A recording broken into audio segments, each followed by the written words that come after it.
মিরপুরের home of ক্রিকেটের academy গ্রাউন্ডে ক্রিকেটারের ছড়াছড়ি। প্রথম দেখায় যে কেউই অবাক হবে, কারণ জাতীয় দল ওয়ানডে খেলার প্রস্তুতি নিচ্ছে ক্যারিবিয়ান দ্বীপপুঞ্জে। যুব দল আছে আরব আমিরাতে, নারী দলটাও নেই ঢাকাতে, চলছে আয়ারল্যান্ড সিরিজ, তাদের অবস্থান সিলেটে। তাহলে এখানে কারা?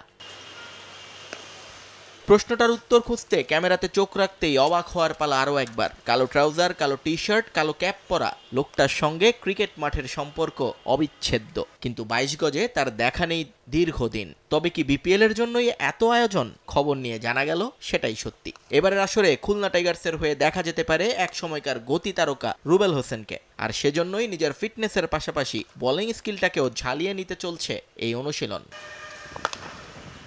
একাডেমি গ্রাউন্ডের সেন্টার উইকেটে মোহাম্মদ মিঠুনকে বল করে গেলেন একটানা। রান আপ বদলে কখনো গতি বাড়িয়ে কমিয়ে নিজেকে টেস্ট করে নিলেন রুবেল। সঙ্গী হিসেবে পেয়েছিলেন আরেক পেসার শফিউলকে। ফেরার লড়াইটা যে তারও চলছে।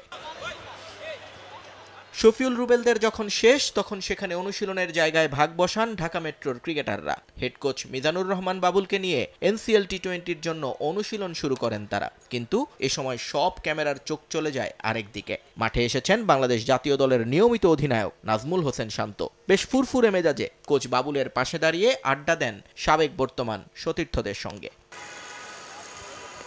পরে শুরু হয় তার ফেরার লড়াই। প্রথমে আড়াআড়িভাবে দৌড়ে নিজের ওয়ার্ম আপটা সেরে নেন ক্যাপ্টেন। ঘাম ঝরিয়ে কিছুক্ষণ বিশ্রামের পর শুরু হয় ব্যাটিং অনুশীলন। নেটে পেসার, স্পিনার সবাইকেই সামলান বেশ সাবলীলভাবে। ইনজুরির কারণে উইন্ডিজে না গেলেও এখন যে অনেকটাই সুস্থ তা বোঝা যায় তার ব্যাটিং থেকেই। কারণ কখনোই পেসারদের গতি বা স্পিনারদের সুইং বোকা বানাতে পারেনি শান্তকে, বরং নেট বোলারদের ভালোই পরীক্ষা নিয়েছেন ক্যাপ্টেন।